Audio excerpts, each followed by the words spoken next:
Hello everyone and welcome to the channel. I'm Emmanuel, I'm an airline pilot, former glider pilot, and in today's video we are going to deal with a situation that no airline pilot ever wants to find themselves in, but that is actually considered quite normal operation in gliders, and that is what happens if you run out of thermals and you get to land off an airfield. There's a couple of things that you need to take into consideration over here, and we're going to start with that right now. So first things first, there is a certain decision altitude in glider flying that you really should not ignore, and that is, depending on the situation and where you are, round about 300 meters above the ground, respectively 1000 feet. Below that altitude you might still find some thermals, but commit to land once you're below this altitude. So once we have committed to land, how are we going to decide where we are going to land? So there's a couple of factors here. First of all, we do want to land into the wind as much as possible. Now, how do we know what the wind is if we don't have an airfield nearby? Well, have a look at ground features. For example, there may be flags in the area, or there might be wind turbines, which usually do point straight into the wind. So from that we know that right now we have straight tailwind over here. Next up, we've got to decide on a field that we're going to land on, and that's a few factors that we should take into account. First of all, of course, is safety. So the obstacle clearance needs to be given, and we need to be sure that we can actually safely land the airplane over there. When all of those points are given, then we can decide on how are we going to get the airplane off that field that we're landing it on. And that means the proximity of a road would be something pretty good.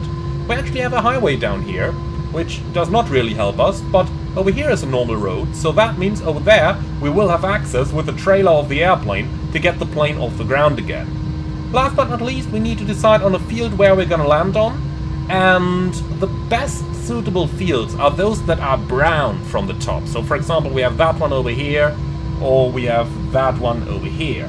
Now there seems to be a road somewhere over here. There are cars driving, so that one sounds pretty good.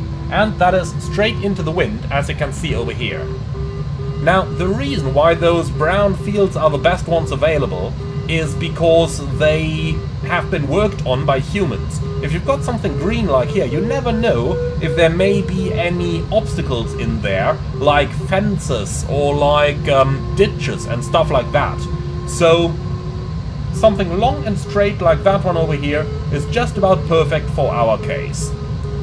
Next up, we need to decide on how to fly the approach, and that is the easiest parts of all. So you simply fly the approach as per any normal approach to an airfield. So you start on 200 meters altitude for a standard downwind and a standard traffic pattern down to the airfield. So right now we can see down here that field seems to be looking really good.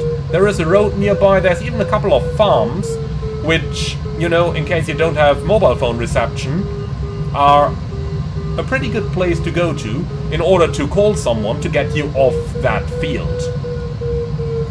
In many cases, local residents are going to find or are going to call the police saying an airplane crashed on their fields. Well, that stuff does happen, but if all, and it means that you are going to get help soon.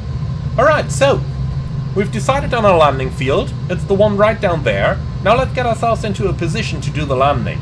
So again, we're looking at a speed between 100 and 120 kilometers an hour, 200 meters altitude, and you have to apply a little bit of judgment here as well, because of course we do not know the exact elevation of the field. So good look outside and good judgment for your altitude does apply.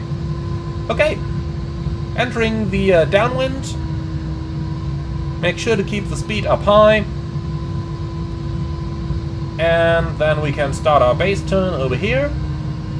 Again, have a very good lookout. You gotta make sure that you don't run into any power lines or anything that might be obstructing the approach to the field. In many cases, you only see obstacles very, very late.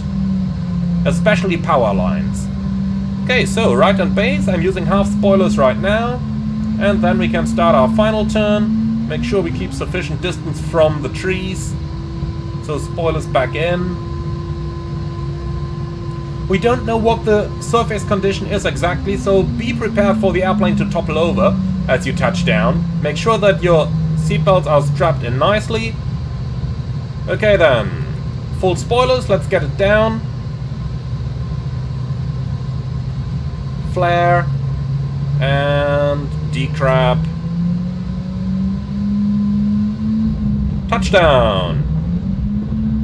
So, if you can at all, try to roll the airplane as close to the road as possible, because this is all distance that you'll have to transport the airplane over anyway. Oh, that's a nice flying car there. Hello. Alright, here we are. Close to the road, towards the end of the field, safely on the ground. And now starts the real struggle. Get out that aircraft. Call your friends at the airport to grab that trailer, come to you and collect you. That stuff does happen. It's normal procedures in gliders, but it is something that you should definitely practice a couple times. In the real world, we usually do practice these maneuvers using motor gliders. We fly the approach to a couple feet above the ground, then make the go around. Most glider clubs do have motor gliders as well, so that's the most sensible solution there, so that we don't actually have to collect the plane from the field. Now you might be wondering what's going to happen next, and that's actually fairly easy. So we are going to call for our friends to come along with the trailer of the aircraft.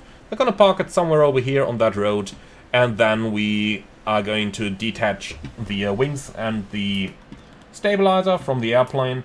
You can see the bolts over which the wings are mounted right down here. So you get out that one, take out that one, then you can detach the wings from the aircraft, and with that out of the way, you can carry it all into the trailer and drive it back to the airfield. Well, and that is a very normal day flying your glider. I do hope that you enjoyed this one. Let me know your feedback in the comments below. Thank you very much for watching. Be sure to like, comment and subscribe. And if you really like what I'm doing on this channel, I would appreciate a small donation through the Buy Me Coffee link in the video description below. Thank you for watching, and I'm looking forward to see you all again on the next one.